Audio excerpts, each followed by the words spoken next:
Hey guys, I'm Anna, and today I'm going to show you how to fix Ulster Bank mobile app not working. So first of all, you need to make sure you're running the latest version of the app.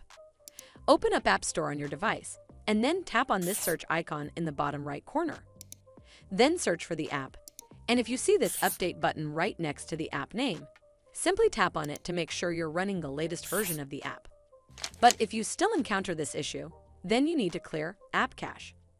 Go to your device settings and then scroll all the way down to General and tap on it. Then tap on iPhone Storage. From here, search for the app and then tap on it. Once you're on this screen, you need to tap on Offload App. Tap again to confirm.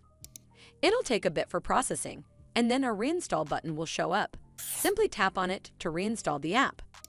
This should fix the issue, but if it doesn't, then you need to completely reinstall the app. Follow the on-screen instructions to navigate all the way to the app page. Once you're on this screen, tap on Delete App to uninstall the app from your device.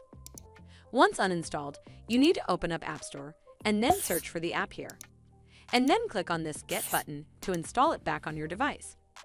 Hopefully this will fix the issue, and if it did, then make sure you give this video a super thanks by clicking on this heart icon to help support the channel, and don't forget to hit that subscribe button. We'll see you in the next one.